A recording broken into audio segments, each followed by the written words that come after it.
The Meshika were fierce and thus useful, if disgusting, neighbors.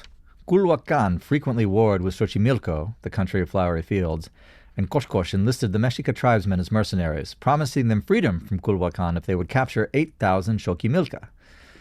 The tribe did so, and brought large bags of Xochimilca ears cut from those captives to Coxcox's throne. The pictographs show Coxcox registering horror at these bloody trophies. But he kept his promise. Now the Meshika asked for a favorite daughter of Coxcox, that they might pay her a great honor. The ruler of Culhuacan was invited to attend the ceremony. When Coxcox arrived in the Meshika temple, he found a Meshika priest prancing about in his daughter's skin. The girl had been sacrificed and flayed. Coxcox bellowed for his warriors, and once again the bewildered Meshika had to flee into the marshes and reeds. When the Culhua ceased hunting them, the bedraggled tribesmen sullenly took refuge on 2 low-lying swampy islands out in the lake, called Zoquitlan, or Place of Mud. These barren offshore islands were a sort of no-man's land, outside the declared hegemonies of Culhuacan, Azcapotzalco, and Texcoco. Here the Meshika were able to eke out a miserable existence, mostly from lake products like fish and duck eggs, for several generations. The clans on the islands were ostracized and driven in upon themselves. The Meshika were despised and humiliated because of their ferocity. Some historians believe this experience led to the later characteristics of the race: the extraordinary unity of the Meshika nation, its belligerence, and its merciless aggression against all outsiders. The Meshika shared these traits to an almost unbelievable degree. The tribe built up 2 towns on the Muddy Isles, Tlatelolco and Tenochtitlan. Tlatelolco, the mound, was apparently settled first on the smaller island to the north. Its people, separated from Tenochtitlan by a short stretch of dirty water, split off from the main body of the Meshika. The founding of the larger town, Tenochtitlan, is surrounded by numerous legends. The best known apparently derives from a later misinterpretation of a Nahua codex. According to this legend, the Mexica wandered from place to place seeking a sacred spot where, according to prophecies, they would see an eagle perched on a cactus growing out of a stone. They discovered this phenomenon with a serpent in the eagle's beak at Tenochtitlan, which is the place of the cactus on a stone. In sculpture, the pears of the cactus are not pears at all, but stylized human hearts. And the cactus itself is a mass of hearts emerging from the open chest of a sacrificial victim. The eagle, representative of the sun and the war god, does not have a serpent in its beak, but rather a curlicue, which is the Nahua glyph symbolizing war. This whole symbology is much more characteristic of the Meshika ethos than the romanticized myth invented out of the misinterpretation of a pictograph. Logic has not, however, prevented the mythical version of the founding of Tenochtitlan, today's Mexico City, from being institutionalized in the national seal of the modern Mexican Republic. And that is from Fire and Blood, 1973, by the great T.R. Fehrenbach. I'm Joshua Treviño, and this is The Hard Country.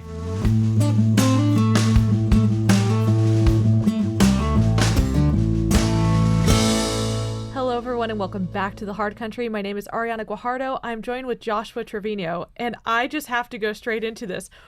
I did not know what you were going to read today, and I am thoroughly disgusted. Whenever you mentioned the skin suit, so that's the real origin of the where the Mexican flag symbol, or what it was originally in legend, was actually not the cactus. Is that what's being claimed here? It was a bad scene. Oh my gosh. Yes. I think it's worth knowing this background and this history, which in this case is inseparable from legend, because this is the foundation myth that the modern Mexican regime wholeheartedly endorses, at the expense of the arrival of the Spanish and the cultural inheritance that they brought, which moderated Mesoamerican culture. And I think it's worth noting that everybody in the Valley of Mexico and Mesoamerica, and probably in the Americas in general, practiced some variety of human sacrifice. There's no good version of it, but they all did. But what's worth noting is that the Meshika and the founders of Tenochtitlan, what we would know colloquially as the Aztec Empire, even in that context, were regarded with especial fear and disgust. And when Cortez arrives in 1519, it is that hyper-violence, that extraordinary level of blood and depravity, even within the context of cultures that themselves practice human sacrifice, that leads the Tlaxcala and various other of the nations of the valley to ally with the Spanish to rid themselves of Aztec rule to rid themselves of the yoke of Tenochtitlan. And we have to understand that. And there is something revelatory, I think, in the fact that this is the very mythos and origin that the current Mexican regime wants to claim. Well, like, you're right. They continue to say like that they're not the Spaniards. They're the own people that go back to the natives. And so I was actually going to just give at the start of the show, just for people who are watching, it's Ash Wednesday today, clearly, and I was going to say something. I didn't. But I was going to make a connection between like the ashes and remembering death, and now I guess I can say, well, we're remembering a lot of death now, apparently. So it's true. You know what's interesting, and I know this is not what the show's going to be about, I promise. Right. Although we should do a show on it, honestly. But if and I think I've probably said this before, if you listening or watching out there have never read Bernal Diaz's Conquest of New Spain, and you haven't yet, have you? No. You really should. One of the great adventure stories of all time. But one of the interesting things about it is that when the Spanish arrive and they see this practice of human sacrifice, they see there's no other way to put it, the demonology of the Aztec pantheon. What they immediately recognize it. That's the thing. They don't encounter it as something alien because they are catechized and because they have this very well-based, in both senses of the word, grounding in Catholic Christianity and Christendom. They know instantly that this is the same quality of worship and depravity that was encountered by the Israelites when they entered the land of Canaan. And it has to be dealt with in the same way, which is why you get some of Cortez's captains, like Pedro de Alvarado, for example, who decide that the only way to solve this is by the sword, and his famous massacre of the priests of Tenochtitlan. While Cortez is away dealing with the incursion at the coast, he forbids human sacrifice. They pursue it anyway, and he solves it in an indomitably Castilian manner, which then leads, of course, to the Noche Triste and so on. But it was known then. It's less familiar to us now, but maybe it should become so again. Well, I'm excited to see how this is all going to connect together. Today we are talking about Mexico, Cuba, and the Morenista divide. So stay tuned, I guess. All right. So let's start with Mexico and Cuba. Right now, Mexico is still not sending oil to Cuba, but they are still sending other supplies. What's going on there? How should the U.S. feel about this? Yeah, exactly. It's been so interesting seeing how the Trump administration has dealt with Mexico. If you adhere to the thesis that Mexico, as I do, that Mexico is the central problem for the United States and Latin America. The central challenge. It used to be a partner, it no longer is one. Then you can interpret actions in Venezuela and even in Cuba as sort of a strategy of indirection that are slowly, stripping away both the ideological and international superstructure that surrounds the Mexican regime. And we have to understand that as a left internationalist movement, Morena really does depend upon, psychologically, if nothing else, those relationships with Maduro, with the Cubans, and so on. And so Venezuela was taken from them in a heartbeat. It was a big ideological model for them. Now it no longer is. And so what they're left with, honestly, especially with the elections returning right-wing candidates across Latin America, right, is they're down to Cuba. And they're very conflicted. What's been interesting is that Mexico has historically maintained good relations with the Cuban dictatorship. They've done so under their so-called Estrada doctrine, which is a doctrine of non-interference. But we've talked about that on other shows. Right. It's observed more as an exception rather than a rule where Mexican foreign affairs are concerned.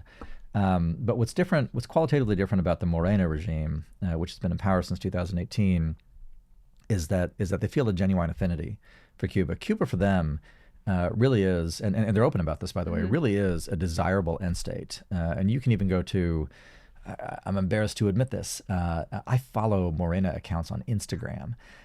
Which is actually a really interesting source of. Do you do that? Have you watched? Well, I decided to start following them just to see more. But they had this one post where about Cuba, and it said solidarity knows no borders. So, but specifically, even using that word solidarity, right? It's very transparent. This isn't them claiming this is just humanitarian aid we would provide to anyone in the region, right? There's a very clear, this is our partner here that we're trying to help. To them, Cuba and the Cuban regime is the archetype of a Latin American left regime that has, to their mind, successfully defied the Yankees. for generations, right? And so to them, there is tremendous significance with Cuba. And now, of course, the United States has stopped Venezuelan oil from going to Cuba. Mexico then became the only supplier. We have exerted pressure to stop that as well. It apparently has. So the regime is now caught because there's a tremendous constituency within the regime to actually continue aiding Cuba. They feel this ideological fellow feeling for it. It's a fellow revolutionary regime, which you can put in quotes. And so they've sent Mexican naval vessels with commodity shipments essentially over there. Now we know what's happening with these commodity shipments. They're going to go to the sustenance and to the aid of the elites who run Cuba. It's not really going to the Cuban people, but it makes the Morena regime feel good about themselves. And for those of us who've been following this for a long time, it's actually a positive thing to see this because it's revelatory. It's revelatory because it tells us what Morena actually is, and that when it looks abroad and it sees itself in a mirror, so to speak, the fact that the mirror is in Havana tells you a lot, both about what they intend for Mexico, which should be chilling if you're Mexican, right? But also what they intend for their eventual relationship with the United States. So within that, though, you're talking about this divide, right? You were saying that there's people who still want to see that. But on the other side, it seems like there might be some fracturing because of Sheinbaum's cooperation. So it looks like maybe there's a part of the party that's not wanting any cooperation with the United States, and then another part that's pragmatically cooperating. Is that the case? Am I understanding that division there? I think, yeah. Well, you're understanding it as well as it can be understood. Okay. This has been the topic of much conversation for those of us on the outside, and I should emphasize that the only people who really know what's going on are in the Palacio Nacional and probably in the U.S. Department of State. Although with the U.S. Department of State, I wouldn't say that's a universal condition. But one of the big questions is the extent to which the American strategy, well, first of all, if there is an American strategy, because there might not be, but if there is one, is it aimed toward co-opting the existing regime? Let me explain what I mean by that. There is a thesis out there, and I'm not endorsing this or contradicting it. I just want to describe it for now. There's a thesis out there that the American approach is to elevate certain elements of the regime, principally around President Sheinbaum, with an aim toward establishing in 2030 a presidency of Omar Garcia Harfuch. I've heard this over and over again. Garcia Harfuch is going to be the successor, and right now he's the Secretary of Security and Civilian Protection. Correct. Yes. Thank you. We had brought him up, I think, I think on the last episode, and we haven't gone into him yet. So he's a very interesting figure. He was in charge of security in Mexico City.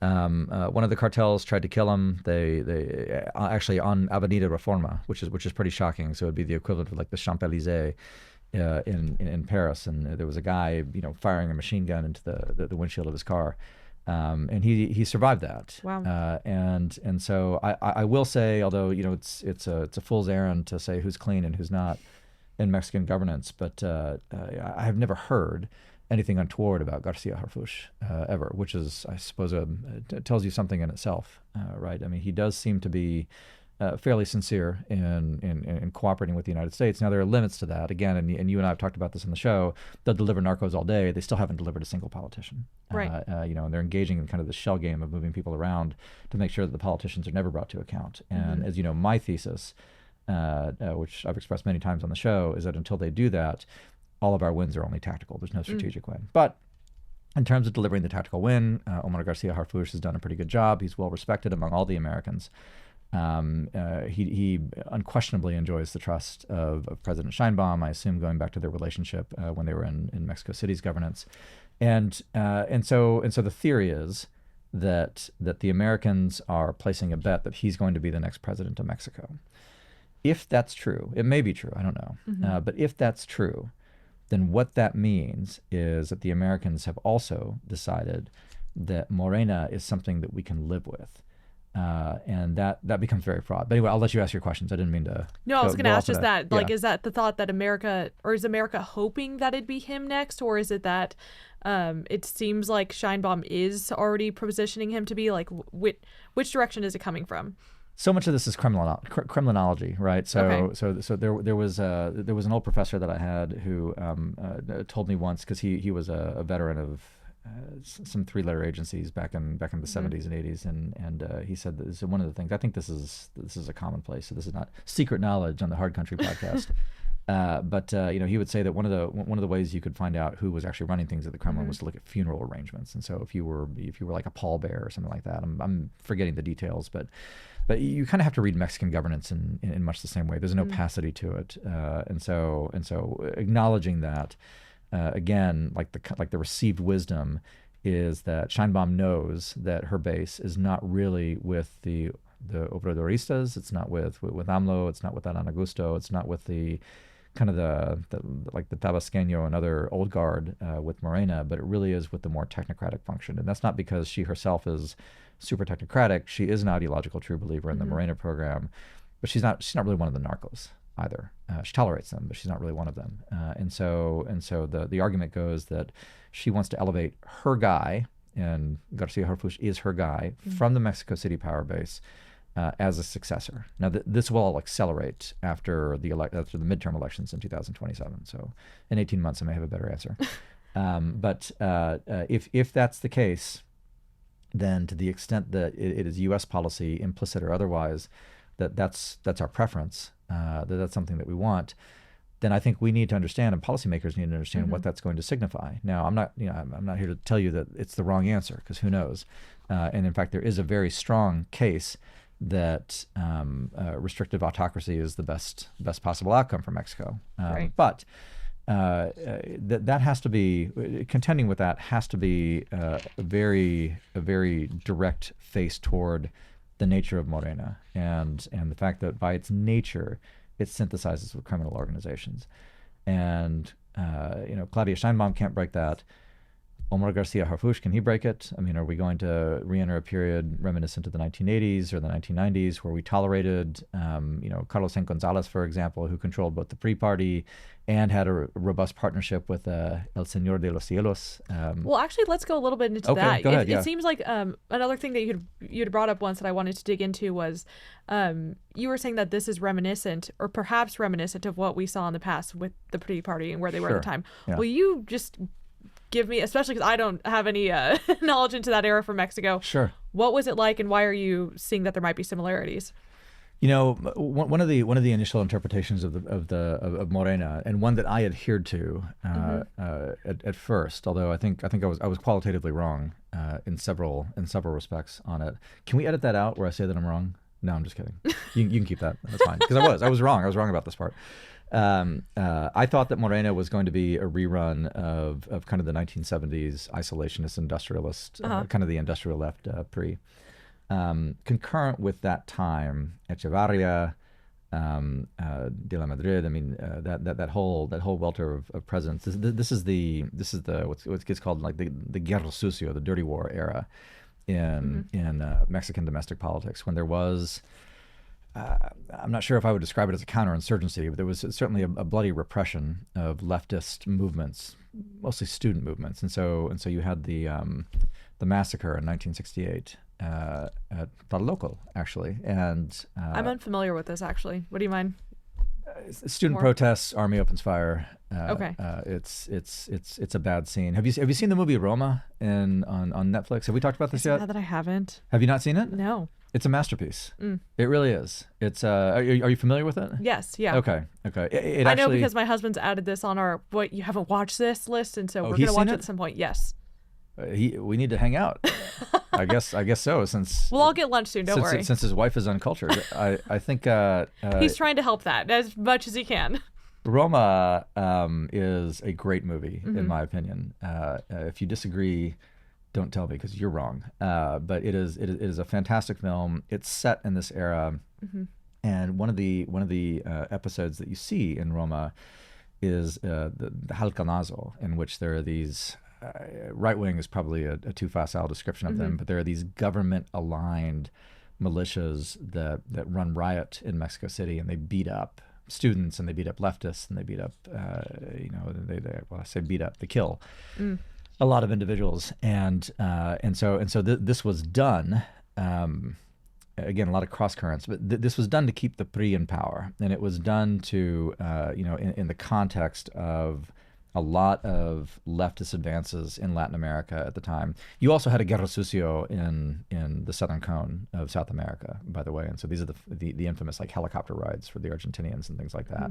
And Operation Condor, which the Chileans and the Argentinians and I think the Uruguayans, maybe the Brazilians, I could be wrong about that, are sort of loosely cooperating with one another and possibly with the CIA to make sure that a lot of left-wingers in the region end up, tripping and falling on a bunch of bullets, basically. And so the Mexican regime is part of this, and that is sort of like the modern. I mean, there are previous examples, but it's kind of the modern example of the Mexican security state writ large. And so you could see.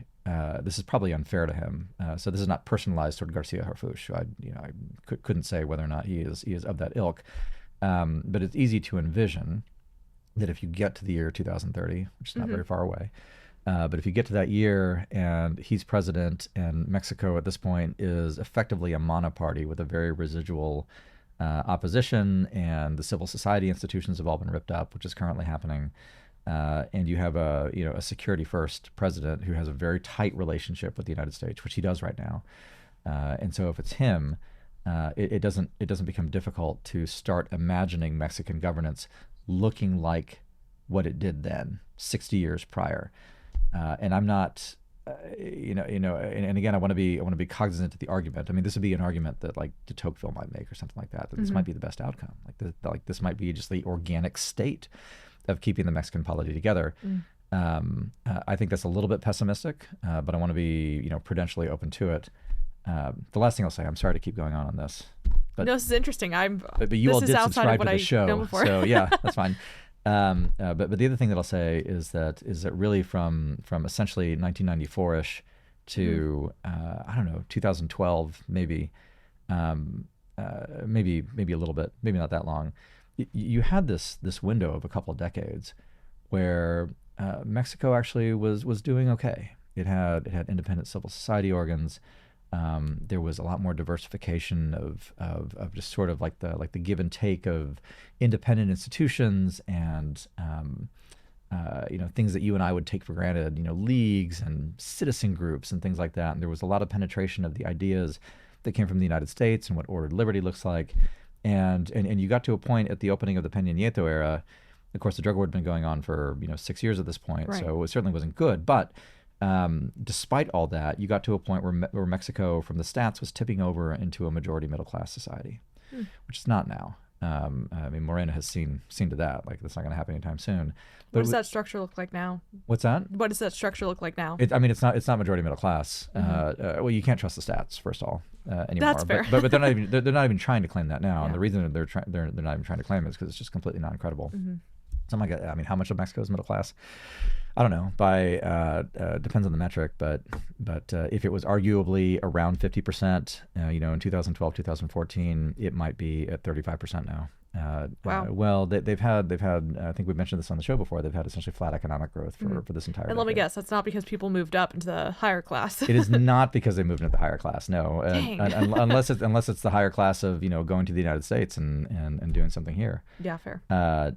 So I think there has been a flicker of hope. We have to repose hope in the possibility that Mexico, in particular, can do what the Argentinians have done, what the Colombians have managed, what the Panamanians have done, and various other the Dominicans, and I think admirably, and manage liberal democracy, manage pluralism. They haven't yet, but they could. And acknowledging, I think, taking off my kind of American realism hat for a second, but Mexicans being, born to the same natural rights as all of God's people, you have to hope that for them. But could I blame anybody in the State Department for saying, no, I'm going to plan for the security autocrat?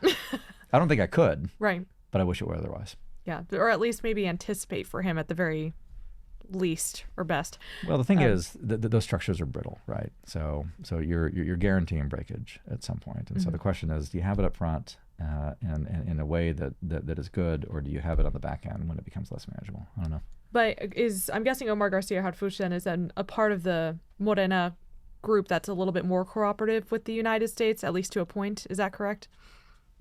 He is definitely regarded as cooperative by the United States. Okay. 100%. Now, he is not fully in charge of a lot of elements. He's not in charge of the armed forces, which means he's not in charge of the Guardia Nacional, and he certainly is not in charge of doing the number one thing that needs to be done, which is handing over the politicians who are complicit with the narco cartels. He does not make that call. President Sheinbaum does. But he's at least helped facilitate the ones that we've brought here. Is he part of that? Well, they've never sent a politician. Or not the politicians, the other cartels. The narcos, the cartel men, for sure. So Alice Galvan, who's one of our fellows for SSN, has sent us a memo giving us an overview of some of the stuff. And I thought she had a really good line that articulated the type of cooperation that we see from Mexico to the United States. And this is referring to specifically with Cuba. She says that this duality reflects a long-standing pattern in Mexican foreign policy, operational cooperation without full ideological alignment. And it sounds like what you're saying is the U.S. might be willing to say, we can live with that. Yeah. Okay. Yeah, I think that's right. And Alice, for those of you who don't know, Alice Galvan is a fellow here with the Texas Public Policy Foundation. She's based in Mexico City, one of the smartest and frankly bravest observers of Mexican events that I know, because she is a Mexican national. She's there, and I completely agree. And I will add to what she said: the operational cooperation simply buys time for them to enact their real agenda, and they know it. Right, which is everything that Morena wants. Which Everything seems to be Morena alignment wants. with Cuba. Correct. So what is it that the United States wants, or I guess what cooperation is the United States looking for from Mexico in order to deal with Cuba? I think the United States, keep in mind I don't speak for the government of the United States. Right, that's fair. That they will likely not come. But it seems fairly clear that the United States, and Secretary Rubio in particular, is looking for a negotiated end to the Cuban regime in some fashion, or if not an end to it, a realignment in accordance with American interests. And to me, that is long overdue. The Cuban regime, since 1959, has been rapacious. It's been malignant. It has, on at least one occasion, almost plunged the world into global nuclear war, which I think is underappreciated. It's waged war in Africa. It's waged war in Latin America. It's pursued war in I think Western Asia. And so its end is richly deserved. And I'm glad that we are at a point, this never would have happened without the Caracas raid on January 3rd. I'm glad we're at a point where we can contemplate its end, or we can see ourselves at least talking our way to it. And when that happens, Morena in Mexico City is alone in the world. And that's going to result in a lot of behavioral change, I hope. But for now, is the U.S.'s stance on Cuba just part of the, I guess, expanded Donroe doctrine or way of viewing the... I mean, I think definitionally everything that happens is part of the Donroe doctrine. So if there's rain in San Juan, it's the Donroe doctrine. Right, but it is, I think, a new, or not new entirely, but new in the last 5 years for the United States to be actively talking about 100%. Cuba. Yeah, it is. You're totally right about that. I'm glad you bring this up, actually, because it's one of the things that I think is worth noting. Cuba was regarded as sort of a permanent problem that had no solution to it, and therefore it just needed to be endured and managed. And what I love about what has been happening in the past year with President Trump and his administration is that they have not accepted that conventional wisdom at all. Dictatorship in Venezuela, let's end it. Cuba's been a thorn in our side for 70 years. Let's end that too. Mexico, I don't remember if I mentioned this on the show before, but we've had colleagues who have talked with senior officials in the Mexican foreign ministry, the foreign ministry equivalent. It's the Secretariat of Exterior Relations, what they call it. And just as recently as 6 months ago, and they asked about Cuba, and they were told, very dismissively, this is secondhand, but it's told very dismissive, that the relationship with Cuba is what it is, and it will never change because Mexico is irrevocably committed to the Cuban people. And well, guess what? Things aren't what they are, because when you actually have a president of the United States who's willing to show a little bit of leadership and a Secretary of State who might have a personal investment in it, good things can happen.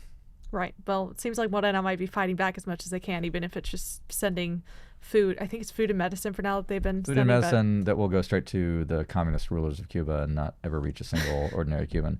But you don't trust Cuba to distribute the stuff in their distributed society, Josh? No, I trust Cuba to distribute landmines in poor parts of the world.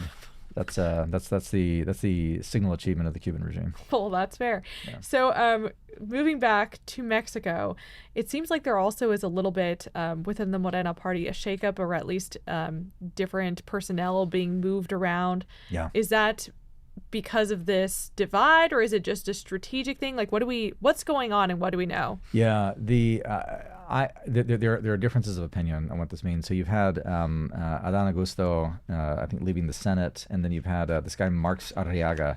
What an on-the-nose name! Is that the education one? Is the education one? Mm-hmm. Yes, who has been removed. I have interpreted these moves as evidence of American pressure working.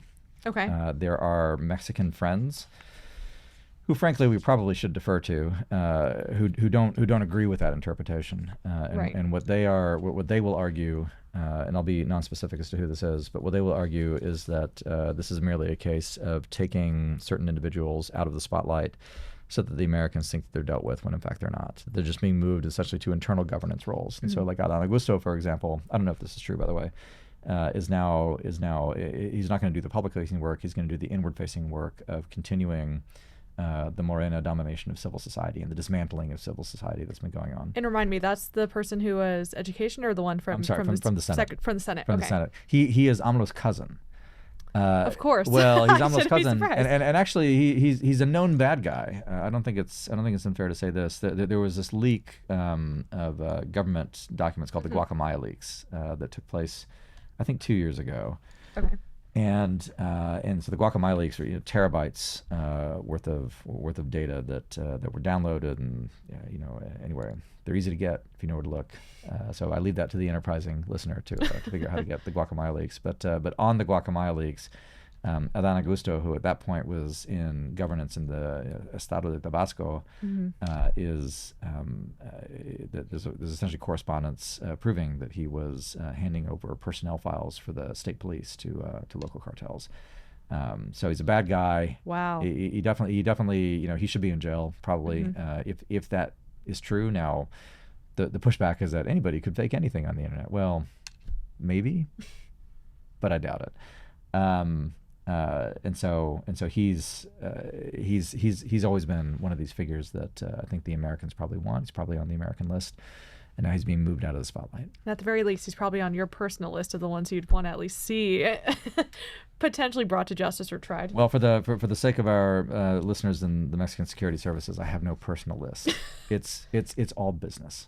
Of course. Yes. So, and then the other one that we were talking about, the Ministry of Education, Mark Arriaga.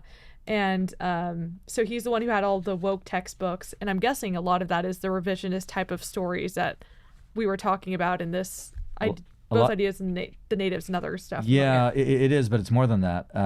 What has happened with these textbooks and the education system is that they've gone beyond the ambit of normal Mexican leftism. So the identification with the Meshika and everything like that has pretty deep roots. What's been new is the importation of a lot of familiar U.S. based progressivism, transgenderism, all these facets of gender ideology. So it kind of goes on in some pretty lunatic stuff that really doesn't have roots in Mexican culture or civics, but it's being imported because that's what good standing international leftists do now. Because you have to, I guess. You have to check the DEI boxes. I guess so. Yeah, the Ford Foundation money's not gonna write their own checks. Not gonna spend itself. Yeah. Yeah, that's right. But so we were talking about how he's been moved, but the textbooks are not being changed. So this is what begs the question: are they trying to move him out of the way to be able to make room for less woke stuff, or is it just removing it out of the way to make the Americans feel better? On the education front, I really couldn't tell you, but okay. I would be very surprised. Scheinbaum herself is terrifically committed, and she was in Mexico City governments. She's terrifically committed to leftist gender ideology, to abortion, to transgenderism, like the whole nine yards. She went to Berkeley. Are we surprised? Yeah, no, right. So she maintains those credentials, and I don't see her government pulling any of that back. Right. Yeah. Well, I wanted also go back to, because we're talking about that relationship between wokeness kind of all over the world, but Cuba has a special relationship with Mexico when it comes to where their leftist regime came from. even back to Oh, its sure. founding. Yeah, yeah. So I'm not sure if people know this. Will you explain where it started? The Granma set sail from Mexico. I forget where though. Do you remember where? I thought it was in Mexico City, right?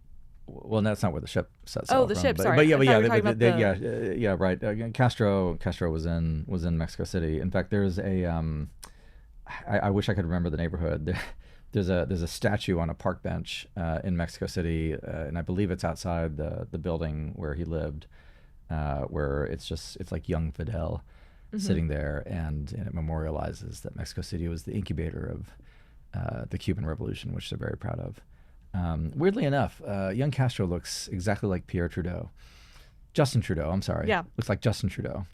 Yeah. Yes, he does. He We can does. leave it at that, though, and let everyone else already know what they already know. It's a resemblance worth looking into. Yeah. And timelines and when visits were made. But that gets into our fun conspiracy hats. Okay. But I'm not sure if you really need a full conspiracy hat to believe in that one. But Well, we're talking about Mexican politics, so we can't avoid conspiracy. that's Please fair. continue. Well, I guess, yeah. Will you explain a little bit more about this relationship between the Cuban ideology and Mexico? Because they seem to be intertwined. They do. Yeah, Morena. I think, as I said, Morena has at its ideological core the tropes of the classic tropes of Latin American leftism, which is the United States as an enemy, kind of the downtroddenness and victim status of the Spanish-speaking world. Although they wouldn't characterize it that way, but that's what they're talking about, and a commitment to.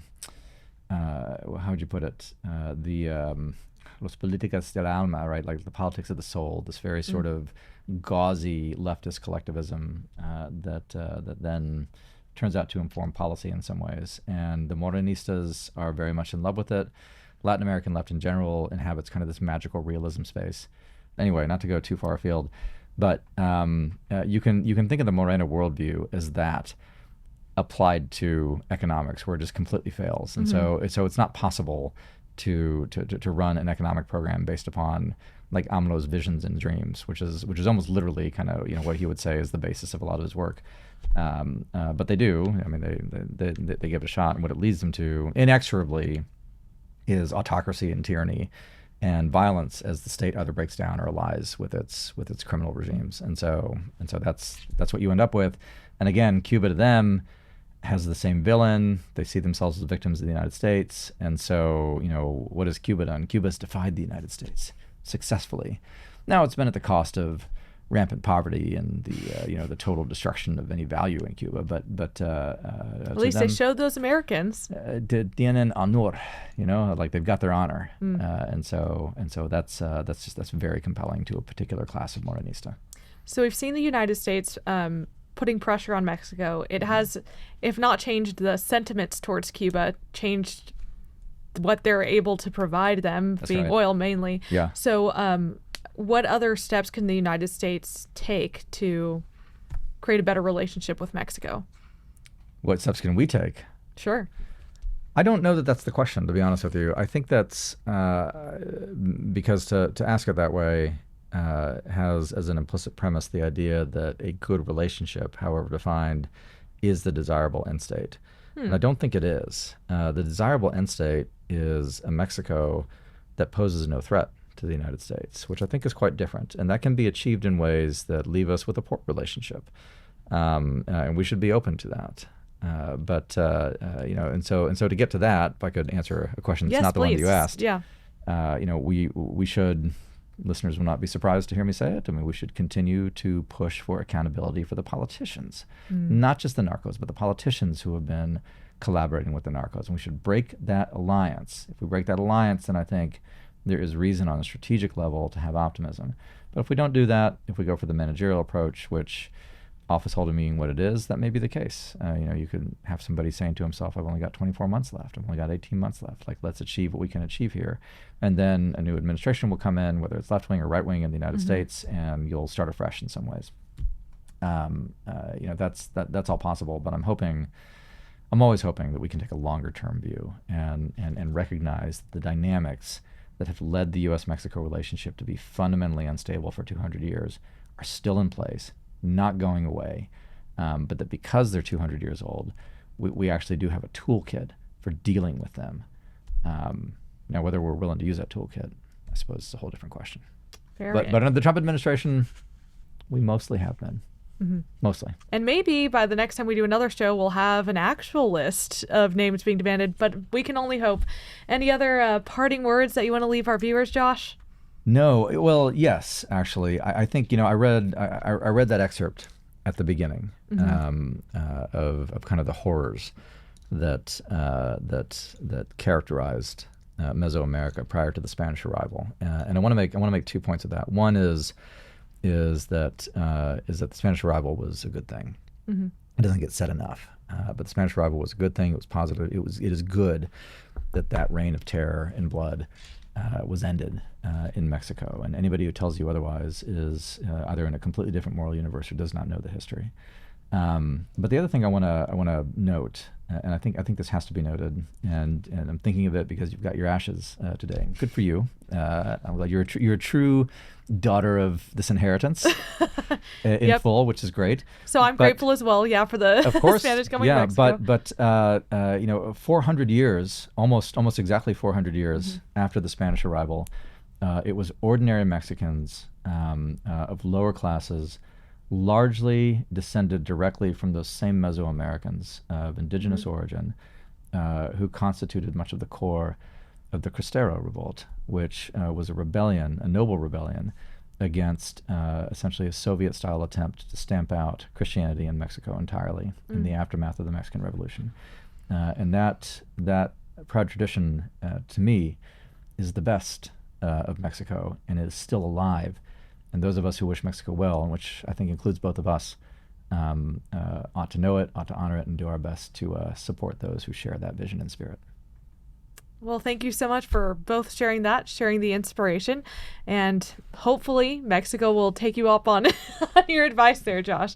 And also, of course, I'm glad that we do still have people that we know in Mexico who are a part of holding and maintaining that vision. So it gives gives me hope at least.